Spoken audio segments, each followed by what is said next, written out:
오늘 연합 예배로 이렇게 또 들으니까 자리가 꽉 찼습니다. 자리가 부족해서 저 뒤쪽에 보조 의자도 놨는데 우리 교회가 벌써 3주년이 지났는데 아직도 이 자리에 올라올 때마다 두렵고 떨리는 마음으로 올라오게 됩니다.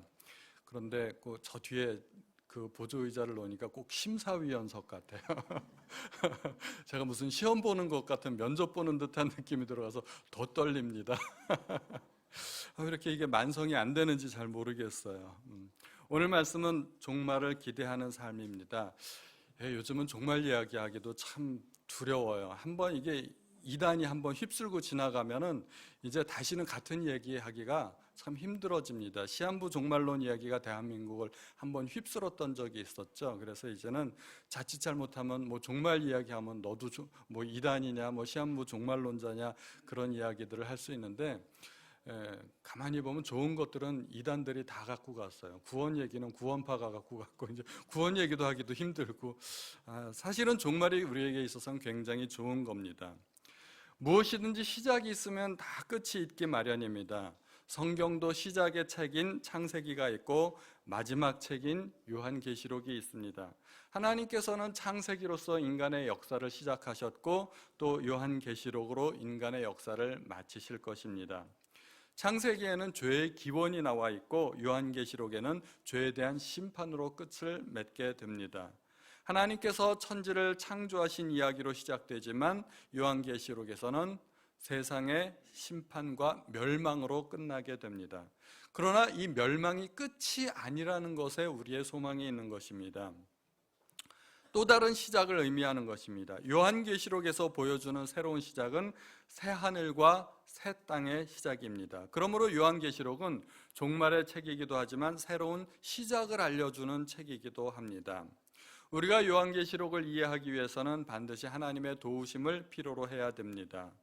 하나님께서는 요한을 통하여서 반드시 속히 될 일들을 보여주려고 이 책을 기록하였다고 합니다. 그러므로 요한계시록은 아직 일어나지 않은 일들에 대한 기록이라고 그렇게 우리가 생각할 수 있습니다.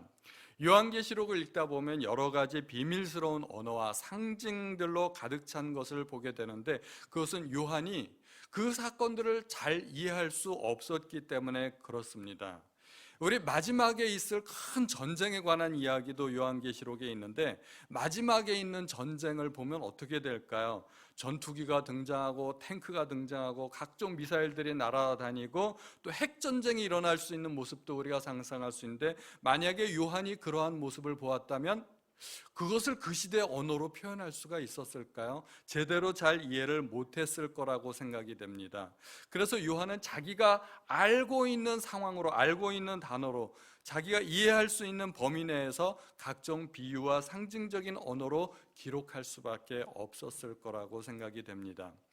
또 어려운 이유가 요한이 본 것이 현실 세계의 모습뿐만이 아니라 현실 세계 배후에서 움직이는 천사들과 마귀의 큰 전쟁을 보여주고 있기 때문에 이것이 또 이해하기 어렵습니다. 이 요한계시록은 천상의 일과 이 땅의 일들을 동시에 보여주고 영적인 세계와 육신적인 세계를 동시에 보여주기 때문에 이게 오버랩이 되어가지고 참 이해하기 어려운 부분이 있습니다. 그래서 이거를 좀 구분해서 이해하면 조금 쉽습니다. 이거 영적인 사건인가 이 땅의 사건인가, 하늘의 사건인가 이 땅의 사건인가를 구분해서 이해하시면 조금 쉬워질 수 있습니다. 이 서두에 예수 그리스도의 계시라 이렇게 시작을 하고 있습니다. 요한계시록은 하나님께서 예수 그리스도께 먼저 주신 것이고 예수께서 요한에게 보여주신 계시입니다. 이 계시라는 것은 사람의 지혜로 알지 못하는 것을 하나님께서 알려주신 것을 의미합니다. 그렇기 때문에 이 요한계시록을 이해하기 위해서는 하나님께 도움을 구해야 된다는 것입니다. 요한이 자기 생각과 자기 이론을 적은 글이 아니라는 것입니다. 오직 이 비밀에 속한 것들을 하나님께서 알려주셔야만, 하나님께서 우리의 눈을 뜨게 해주셔야만 깨달을 수 있다는 것입니다. 또 요한계시록은 오늘날 우리에게 대단히 중요한 책입니다.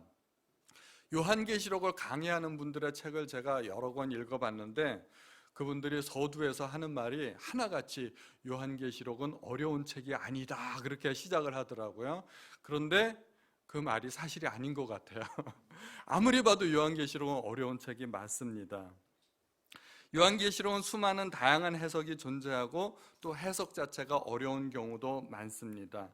비록 어려운 책이기는 하지만 그럼에도 불구하고 3절에 보니까 이 예언의 말씀을 읽는 자와 듣는 자와 그 가운데 기록한 것을 지키는 자는 복이 있나니 때가 가까움이라 말씀하고 있습니다.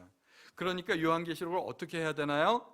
읽어야 되고 들어야 되고 그 가운데 기록한 것을 지켜야 된다는 것입니다. 이 요한계시록도 다른 모든 성경과 마찬가지로 교훈과 책망과 바르게 함과 의로 교육하기에 유익한 책이라는 것입니다. 그러니까 포기하지 말라는 이야기입니다. 특히 요한계시록 2장과 3장을 보면 7교회의 이야기가 나옵니다. 이 7교회는 지구상의 모든 교회들을 대표할 뿐만이 아니라 오늘날 우리가 살아가고 있는 우리 성도들의 개인의 삶의 모습도 보여줍니다. 7교회에 대한 주님의 책망과 칭찬은 동일하게 우리에게도 적용이 된다는 이야기입니다. 또 우리 교회는 7교회 중 어떤 교회의 모습을 가지고 있는지, 또 나는 어떤 신앙을 가지고 있는지 7교회에 보내는 주님의 편지를 통해서 우리가 깨달을 수 있게 된다는 것입니다. 7교회 동일하게 주님께서 주시는 메시지가 있습니다. 귀 있는 자는 성령이 교회들에게 하시는 말씀을 들을지어다. 7번 나옵니다. 그러므로 우리는 이 사도 요한을 통해서 우리에게 주시는 주님의 메시지를 들어야 할 줄로 믿습니다. 이제 본론으로 들어가고자 합니다. 이 요한계시록을 통해서 우리가 어떤 교훈을 얻을 수 있을까요? 종말에 관한 소망을 가져야 된다는 것입니다. 오늘 말씀의 제목이 그거죠. 종말을 기대하는 삶. 모든 고난으로부터 구원받을 수 있는 소망을 가져야 된다는 것입니다. 우리는 물론 영적으로 구원을 받았습니다. 죄 가운데 구원을 받았고 하나님의 자녀가 된 것이 분명하지만, 그러나 실제적으로 이 땅을 살아가면서 우리가 당하고 있는 여러 가지 고난과 고통으로부터 구원받게 된다는 것입니다. 요한은 때가 가까웠다고 이야기합니다. 그러면서 이제 종말의 소망을 가지라고 우리에게 메시지를 주고 있는 것입니다. 그런데 이 종말이 어떤 사람들에게는 소망이 아니고 애곡이 될 수도 있다는 것입니다. 7절 마지막 부분에 보면 모든 족속이 그로 말미암아 애곡하리니 그러하리라. 예수께서 다시 오신다는 것이 어떤 사람들에게는 기대가 되고 소망이 되고 흥분이 되고 기쁨이 되는데, 어떤 사람에게는 슬픔과 그리고 애곡이 될 수도 있다는 것입니다. 8월 15일은 무슨 날일까요? 우리 주일학생들 알죠? 8월 15일은 무슨 날일까요? 몰라요? 몰라요? 큰일 났네. 우리 주일학교 선생님들 저기 손 들고 앞에 나와 있어야 되겠어. 8월 15일은 무슨 날이죠? 광복절입니다. 우리나라에게 있어서는 광복절입니다. 그런데 그날이 일본에게 있어서도 어떤 날이라는 걸 혹시 아세요?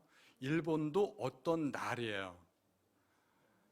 패전 기념일이에요. 일본에게 있어서는 패전 기념일. 똑같은 날인데 우리나라와 일본의 의미가 달라요. 오직 민족의 해방만을 기다려온 한국인들에게는 8월 15일이 민족의 대축제이고 고통과 억압과 착취로부터 해방을 의미하는 날이 됩니다. 그러나 빼앗고 점령하던 일본인들에게는 수치와 부끄러움의 날들이고 또 교만이 꺾이는 날이 될 수밖에 없는 것입니다. 이렇게 똑같은 날이지만 어떤 사람에게는 기쁨과 소망의 날이 되기도 하고 또 어떤 사람에게는 수치와 부끄러움의 날이 될 수도 있다는 것입니다. 우리에게는 어떤 날이 될까요? 그리스도께서 이 땅에 다시 오는 그날이 어떤 날이 될지는 우리가 어느 나라에 속해 있는지를 알면 된다는 것입니다. 우리가 하나님 나라의 백성이면 그날은 기쁨과 소망과 즐거움의 날이 되겠지만, 우리가 하나님의 백성이 아니고 마귀의 백성이라면 그날은 우리에게 두려움과 형벌과 그리고 진노의 날이, 비극의 날이 될 수도 있다는 것입니다. 여기 계신 여러분들에게는 그리스도께서 다시 오는 그날이 기쁨과 소망의 날이 되시기를 축원드립니다. 요한은 교회 역사상 가장 박해가 심했던 시기를 살았던 사람입니다. 네로 황제의 시기를 보내었고 또 그 박해가 전국적으로 퍼졌던 도미티안 황제의 시기를 보내었습니다. 이 요한계시록이 쓰여진 시기가 바로 그 도미티안 황제의 시기라고 추측이 되고 있는데요. 그 당시에 수많은 성도들이 황제들의 박해로 죽어갔습니다. 그냥 죽은 것이 아니라 가장 잔인한 방법으로 고통을 겪으면서 죽어갔습니다. 십자가형을 받기도 하고 불에 태워져서 산채로 그렇게 화형식에 처해지기도 했고 사자밥이 되기도 했고 온몸이 갈기갈기 찢겨져서 그렇게 죽기도 했습니다. 이러한 상황 가운데 요한의 계시록은 박해를 당하던 성도들에게 한 줄기 희망이 될 수 있었다는 것입니다. 요한의 계시록이 초대 교인들의 삶을 포기하지 않고 신앙을 지키면서 그렇게 핍박 가운데서도 살아갈 수 있었던 힘이 될 수 있었다는 것입니다. 우리는 과연 종말을 기대하면서 살아가고 있습니까? 종말에 대한 소망이 있습니까? 현실에 만족하고 현실에서 성공을 기대하고 살아가고 있다면, 그래서 하나님 나라에서 기대할 것이 아무것도 없다면 그리스도의 재림과 세상의 종말은 우리에게 어쩌면 비극이 될 수도 있다는 것입니다. 우리는 하나님의 나라를 소망하는 그리스도인들이 다 되어야 된다는 것입니다. 우리는 모든 고난으로부터의 구원도 소망해야 되겠지만 궁극적으로 그리스도께서 다시 오신다는 그 자체에 우리는 소망을 가져야 됩니다. 그리스도께서는 분명히 다시 오실 것입니다. 구름을 타고 영광 중에 오실 것입니다. 이 구름은 하나님의 영광을 상징합니다. 하나님께서 이스라엘 백성 중에 나타나실 때 빽빽한 구름 가운데 나타나셨습니다. 출애굽기의 말씀에 보면 여호와께서 모세에게 이르시되 내가 빽빽한 구름 가운데서 내게 임하면 백성으로 듣게 하며 너를 영영히 믿게 하려 함이라고 말씀하고 있습니다. 예수님께 말씀하실 때도 하나님께서 빛나는 구름 가운데서 말씀하셨습니다. 마태복음에 보면 빛난 구름들이 저희를 덮으며 구름 속에서 소리가 나서 이르되 이는 내 사랑하는 아들이요 내 기뻐하는 자니 너희는 저의 말을 들으라 말씀하고 있습니다. 주님께서 이 땅에 다시 오실 때 구름 가운데 영광 가운데 이 땅에 다시 오실 것입니다. 우리 주님께서 처음에 이 땅에 오셨을 때는 나사렛 목수의 아들로 초라하게 태어나셨습니다. 태어날 곳이 변변치 않아서 말 구유에서 그렇게 태어나셨습니다. 여간의 방이 없어서 마구간에서 태어나셨던 것이죠. 그러나 다시 올 때는 상황이 전혀 다릅니다. 다시 오실 때는 만주의 주요 만왕의 왕이시요 이 세상을 심판하실 심판주로 그렇게 오시는 것입니다. 우리는 그 주님의 재림을 믿어야 됩니다. 성도가 주의 재림을 믿지 못하면 그는 성도라고 할 수 없을 것입니다. 우리가 주의 재림을 확신할 때 우리는 이 세상의 모든 고난을 이길 수 있는 힘이 생기는 것입니다. 주님의 재림은 성도들이 세상을 살아갈 수 있는 힘이 되고 능력이 됩니다. 또 죄를 물리칠 수 있는 능력도 되는 것입니다. 저는 주의 재림을 생각할 때마다 한 가지 생각나는 것이 있어요. 어떠한 마음으로 주의 재림을 기다려야 될까? 저는 항상 춘향이 생각이 납니다. 춘향이 감옥에서 이몽룡이 장원급제하고 이 땅에 다시 오기를, 그곳에 그 마을에 다시 나타나기를 얼마나 학수고대하고 기다렸을까? 이몽룡이 어사모를 쓰고 나타났을 때 춘향은 얼마나 기뻐했을까요? 춘향이 만약에 변절해서 변사또의 수청을 들면서 희희낙낙거리면서 살았더라면 이몽룡이 암행어사로 등장하는 것은 춘향에게는 아마도 비극이 되었을 것입니다. 춘향은 이몽룡이 과거에 급제하여 금이 환영하여 다시 오기만을 학수고대하였기 때문에 암행어사 출두는 춘향에게 기쁨의 소식이 될 수밖에 없었던 것입니다. 저는 그리스도의 재림이 바로 이러한 것이 아닌가 생각하게 됩니다. 춘향이 옥에서 온갖 고난을 당하면서 억울한 옥살이를 하면서도 꿋꿋하게 버틸 수 있었던 것은 그에게 소망이 있었기 때문입니다. 만약에 그 소망이 아니라면 뭐하러 그렇게 옥살이까지 하겠습니까? 우리 그리스도인들은 그리스도의 재림을 사모하면서 살아가야 된다는 것입니다. 요한의 메시지는 한마디로 압축해서 이야기하자면 바로 이것입니다. 그리스도께서 다시 오실 것이니 소망을 가져라 하는 것입니다. 요한은 독자들에게 인사하기를 5절 후반절에부터 보면 이렇게 말씀하고 있습니다. 우리를 사랑하사 그의 피로 우리 죄에서 우리를 해방하시고 그 아버지 하나님을 위하여 우리를 나라와 제사장으로 삼으신 그에게 영광과 능력이 세세토록 있기를 원하노라 하고 인사하고 있습니다. 5절 후반절에 보면 우리를 죄에서 구원하셨다고 그렇게 말씀하고 있습니다. 그의 피로 우리를 죄에서 해방하셨다고 말씀하고 있습니다. 과연 우리가 정말 죄에서 해방이 되었을까요? 우리 성도님들은 정말 죄와 상관없는 삶을 살고 계시나요? 그렇지 않은 걸 우리도 다 알고 있습니다. 물론 우리의 모든 죄가 용서받기는 했지만 그럼에도 불구하고 여전히 죄의 유혹과 싸워야 하고 내 속에 있는 뿌리 깊은 죄의 근성에 시달려야 하는 것이 우리의 모습이라는 것입니다. 이 세상에서 성도님들이 가장 고통받는 큰 이유가 무엇일까요? 사실은 돈 문제가 아니고 자녀들의 문제도 아니고 바로 죄의 문제 때문에 그렇습니다. 이 세상에 아담을 통하여 죄가 들어온 이후 인류는 서로 간의 신뢰가 깨어지고 책임을 전가하게 되었고 살아가기 힘든 세상을 만나게 되었습니다. 끊임없는 경쟁과 다툼과 싸움이 존재하는 곳이 바로 이 세상이라는 것입니다. 질병과 눈물이 있고 죽음이 있고 고통이 있는 곳, 그곳이 바로 이 세상입니다.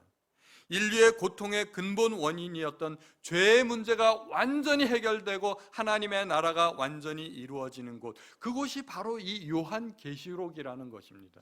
그래서 우리는 요한계시록에 대해서 소망을 가져야 됩니다. 우리는 주기도문을 암송할 때마다 나라가 임하시오며 하고 말합니다. 하나님의 나라가 아직 완전히 임하지 않았다는 말입니다. 본문에서도 우리를 나라와 제사장으로 삼으셨다고 이야기합니다. 과연 우리가 정말 100% 하나님의 나라가 되었을까요? 우리가 과연 주의 제사장으로의 역할을 충실하게 감당하고 있을까요? 주님은 물론 우리를 그렇게 삼아 주셨지만 우리는 아직 그렇게 살고 있지 못한 것이 현실이라는 것입니다. 그러므로 요한계시록은 하나님께서 모든 것을 회복하시고 모든 고통과 눈물을 사라지게 하시고 당신의 백성들이 온전히 거룩하게 되는 소망을 가지게 한다는 것입니다. 그러므로 요한계시록은 우리에게 있어서 소망의 책이 될 수 있다는 것입니다. 우리는 요한계시록을 통해서 또한 하나님은 어떠한 분이신지를 알아야 됩니다. 종말을 맞이하는 우리의 자세도 중요하지만 하나님은 어떠한 하나님이신지를 아는 것이 대단히 중요합니다. 하나님은 알파와 오메가가 되십니다. 하나님은 처음과 마지막이시고 시작과 끝이 되십니다. 하나님은 시작하는 분이시기도 하시지만 분명하게 끝을 맺으시는 분이십니다. 창조하실 뿐만 아니라 심판하시는 하나님이라는 것을 우리는 알아야 됩니다. 이 세상 살다가 죽으면 그걸로 끝나는 게 아닙니다. 세상에 많은 사람들은 이 세상 살다가 끝나면 죽으면 그것으로 끝인 줄 알고 있습니다. 그래서 어떤 사람들은 대충 살기도 하고 이 세상 별거 있나, 죽으면 끝이지, 그렇게 생각들을 하는데 그게 아닙니다. 우리는 인생을 살았으면 인생에 대한 계산이 남아있다는 것을 우리를 알아야 됩니다. 식당에 가서 밥을 맛있게 먹었는데 그냥 나오면 되나요?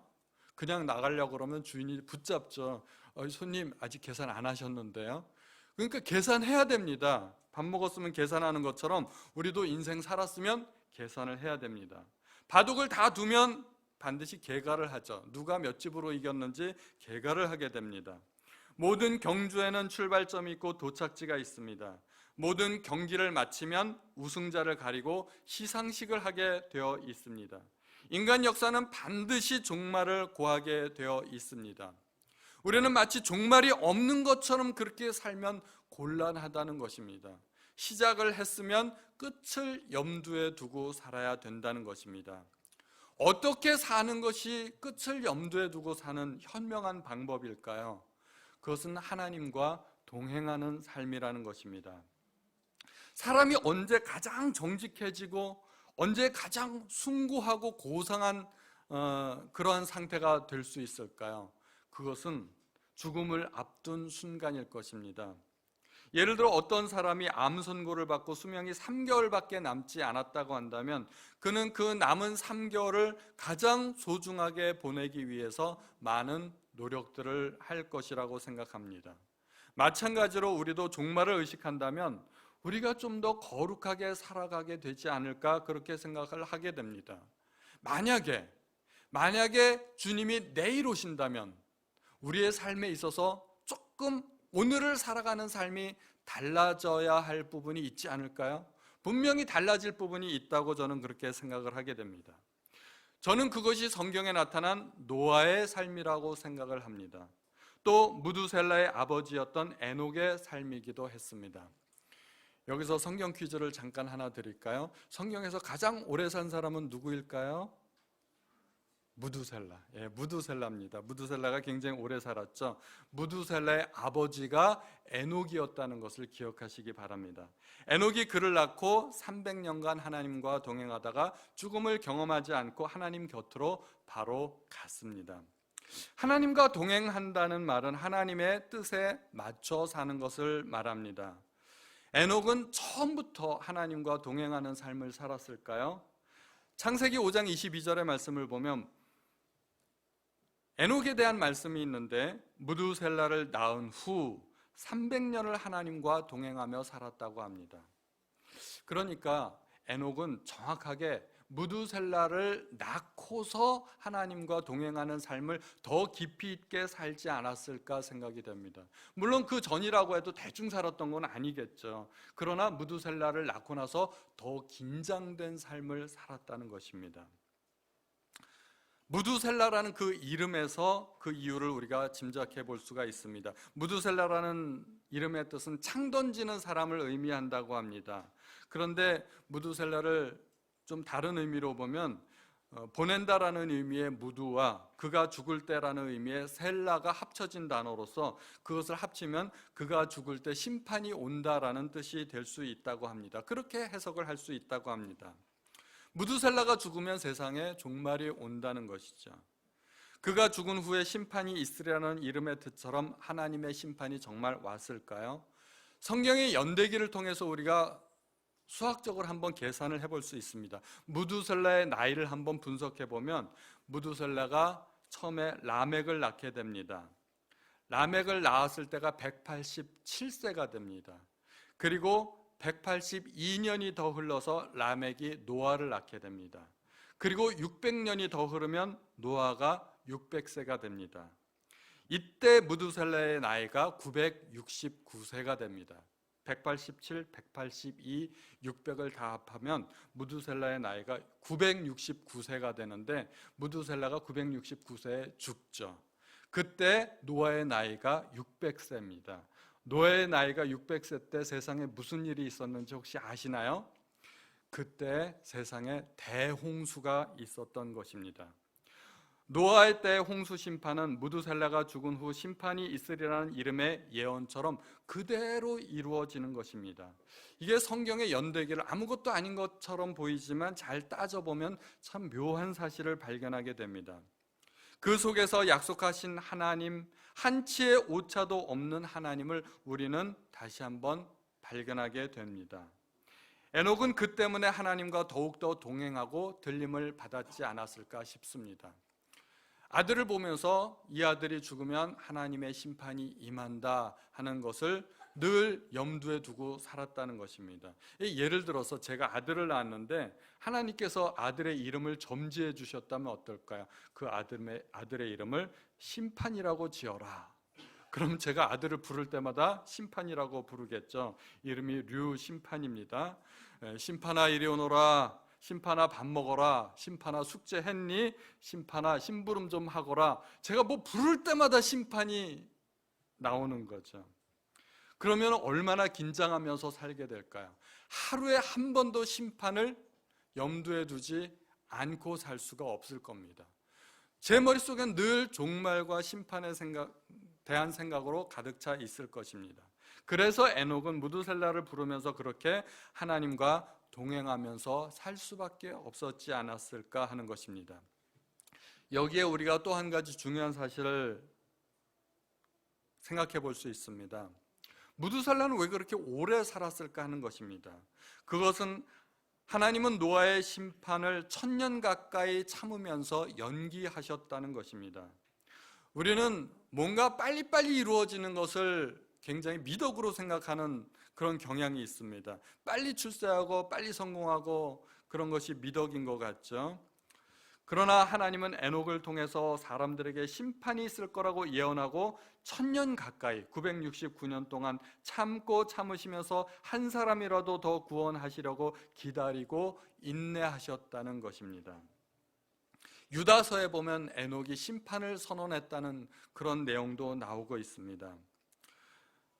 무두셀라가 죽으면 오게 될 심판을 알리면서 사람들이 돌아오기를 기다리는 하나님은 무두셀라를 빨리 데려가실 수 없었던 것이 아닌가 생각이 됩니다. 한 사람이라도 더 구원하고 혹 돌이키기를 기다려 주셨던 하나님은 무두셀라가 빨리 죽게 할 수 없었다는 것입니다. 그래서 왜 무두셀라가 성경에 나오는 인물 중에 가장 장수할 수밖에 없었는지 그 이유를 통해서 우리는 하나님의 마음을 다시 한번 돌이켜보게 됩니다. 요한은 때가 가까움이라 이야기했는데 요한은 마치 몇 년 안에 그 일이 이루어질 것처럼 이야기했지만 그때로부터 지금 거의 2000년이 지났습니다. 굉장히 지체되고 있는 것을 우리가 알 수 있습니다. 그 2000년은 하나님의 인내의 기간이고 하나님께서 인간들에게 회개할 수 있는 기간을 주신 것입니다. 그러나 이제는 그 기간도 얼마 남지 않았다고 보여집니다. 주님께서 정말 곧 다시 오실 것이라 생각이 됩니다. 우리 살아생전에 주님께서 오실 가능성이 굉장히 많다고 생각이 됩니다.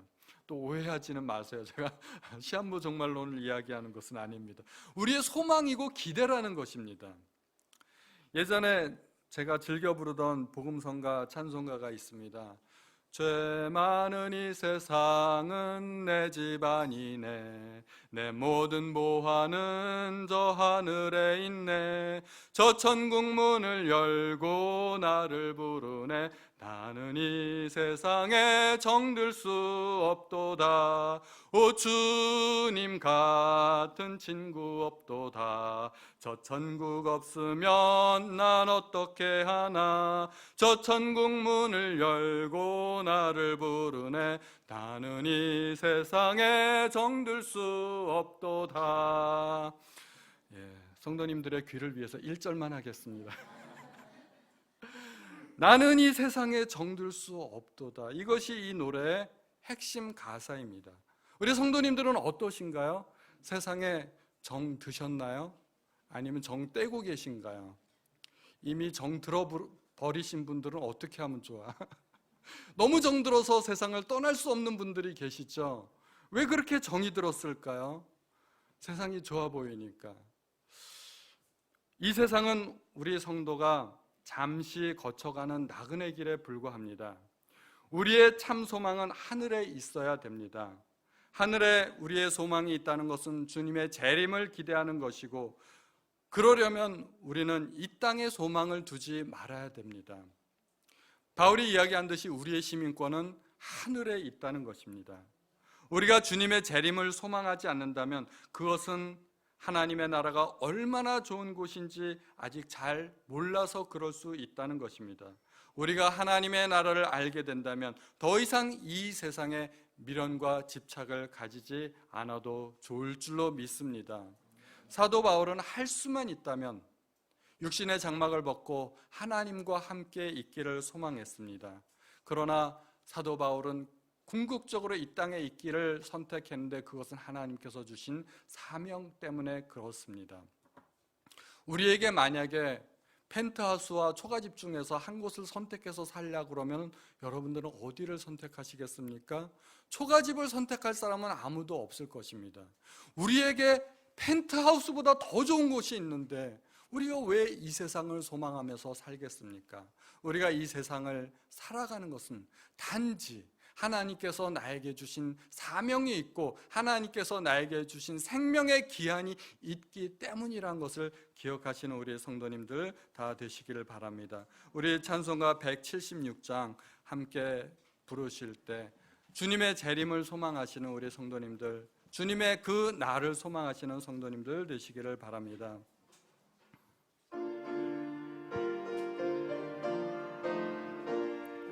주 어느 때 다시 오실는지 아는 이가 없으니 등 밝히고 너는 깨어 있어 주를 반겨 맞으라. 주 안에서 우리 몸과 마음이 깨끗하게 되어서 주 예수님 다시 오실 때에 모두 기쁨으로 맞으라. 주 오늘에 다시 오신다면 부끄러움 없을까? 잘하였다 주님 칭찬하며 우리 맞아 주실까?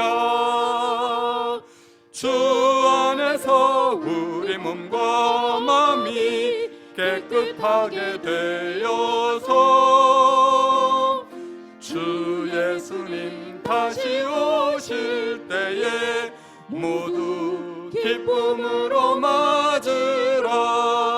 주 예수님 맡겨주신 일에 모두 충성 다했나? 내 맘속에 확신 넘칠 때에 영원한 식 얻겠네. 주 안에서 우리 몸과 마음이 깨끗하게 되어서 주 예수님 다시 오실 때에 모두 기쁨으로 맞으라. 주 예수님 언제 오시는지 한밤에나 낮에나 늘 깨어서 주님 맞는 성도 주의 영광 보겠네. 주 안에서 우리 몸과 마음이 깨끗하게 되어서 주 예수님 다시 오실 때에 모두 기쁨으로 맞으라. 아멘. 이제 성찬 예식을 거행하도록 하겠습니다. 주님의 피로